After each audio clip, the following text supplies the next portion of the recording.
they'll increase or decrease their proportions, but basically the names are the same. Similarly true in the United States, and this is also known to some extent in the industry as closet indexing. Yeah. Okay. That basically, if you have a mutual fund, which, well, let's take an example. You have a large Canadian mutual fund of a couple $100 million or $500 billion, and you've got 60 or 70 institutional grade stocks in it, and you got an index. To perform, you basically, their mandate is to match the index. At least. If they can outperform. It's not, because the market's so constrained and there's not that much choice and selection, they're forced to buy the same things. No. It's very difficult for them to outperform the index with that kind of size. But when you're talking about an index, what we're talking about is the S&P 500 or the TSE. Dow, or the TSE. In Canada, it's the TSE 60 is the small index, which is the 60 largest institutional stocks. In the U.S., of course, it'd be the Standard & Poor's 500. Yeah, or NASDAQ 100, or right. And the Dow's only got, 30 stocks? 30 stocks. And it's a very small index. Is any one of them still the same one as when they started the Dow? No, actually, the Dow, the folks that manage the indices, the Standard & Poor's people, will actually change. They'll add or take away stocks in the Dow. And it's actually a very good question, because normally stocks under $5 aren't allowed in the Dow Jones Industrial Average. Well, several stocks... Because of the decline. Because of Citibank, for example, down to $1 here recently, now a little higher.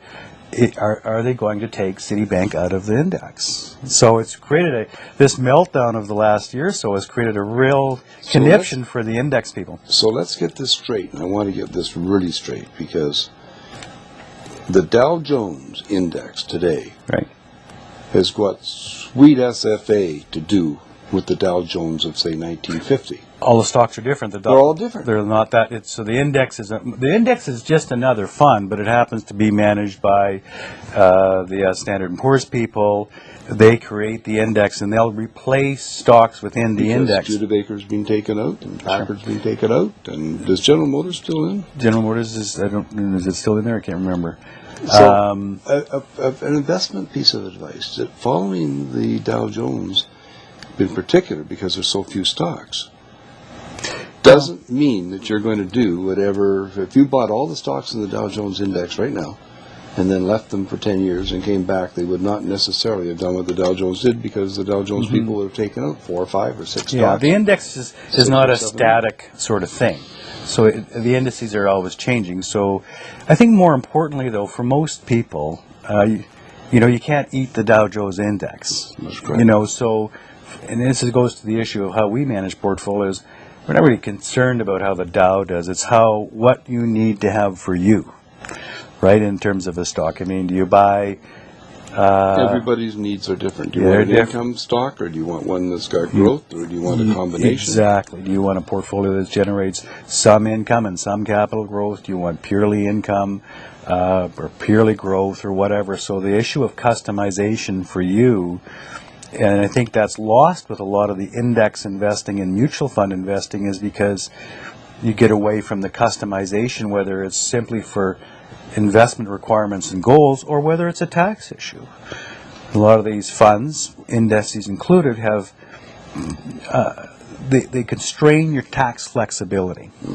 Because, as you know, in the mutual fund business, if a mutual fund, and this is, I think, well known in the mutual fund industry, well, I will say it again here, is that if you buy a mutual fund which starts off with $10 of value at the first of the year, and say it goes up $5 for argument's sake to November 1st, and you buy it November 1st, and then you, of course, have capital gains for that year, you bought it and never got most of those capital gains, right? Yeah, for the balance. You paid for them, but you pay tax on them. But you're paying taxes on other people's gains by buying a fund late in the year if it's gone up in value. So it's something to be very careful about. So if you get what we're talking about, the funds usually pay out 2 payments a year, one in November and one in February or March or some such thing.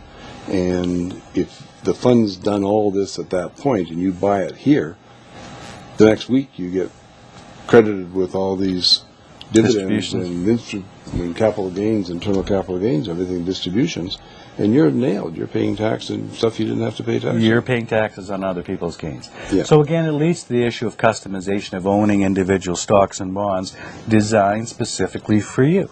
For you. Okay, I'm going to start winding this down because We covered a lot of ground tonight. we have. We're going to have to separate this, Richard, and have one getting to know Dan Walkow, that first half, and let's make it a separate one because that's the kind of thing that people want to know about the person that they're dealing with. Okay, so let's put that on the site that way. And the second one half we sort of talked about. I've got one more question for you. Shoot. We've only got 2 minutes or so, and that is the stock market's gone up another 5 or 6% in this last few days. 6 or 7 days in a row with a gain, best thing since 1933. And all sorts of people are selling their stock and buying bonds and term deposits and so on. Right. Is that what they should be doing? No. No, I agree with you. And because if they've lost their money, they have no chance to recoup it. And historically, the stock market will recoup. Think about it this way. Government bonds are priced for perfection, paying literally 1/2 of 1%. 2% for 10-year treasuries. I mean, you can buy, and a good example, let me put it this way. You can buy a 3-year Royal Bank term deposit, let's call it a bond. It'll pay you 3%. You can buy Royal Bank stock, and it'll pay you, I don't know what the yield is now, 5.5%, 6%. It was as high as 7% here a week or two ago, a month or so ago. Grossed up tax credit, Yep. you're talking close to 9. You can have you can actually can get it almost tax free depending on your income level. So you can get 9% by having dividends from the Royal Bank versus 3% taxable The TD Bank. at the Royal Bank's The Royal Bank or TD. own term deposits or bonds. So at the stock, you've got a stock down from $63 down to the low 30s. You're getting a 6% dividend grossed up. It's a 9% term deposit equivalent interest rate.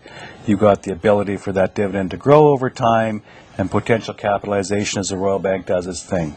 No. I mean, what would you rather have? Well, I'd rather. And I can remember Russ Isaac in 1966. Yes. Russ was the founder of Great Pacific Management and one of the doyens, or whatever you want to call it, of finance in Canada. Classmate of Mitchell Sharp when he was finance minister.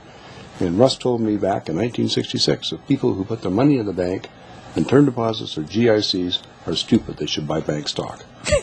And that's what he did. Anyway, he also said at that time, never put stock in a mutual fund because you pay full tax on the capital gains. My guest has been Dan Walkow, and he's www.cbank.com. cbankcapital.com. cbankcapital.com. I apologize for that. And you can get him during the daytime at 1-866-541-9952. That's correct. 1-866-541-9952. And he's a good guy, let me tell you.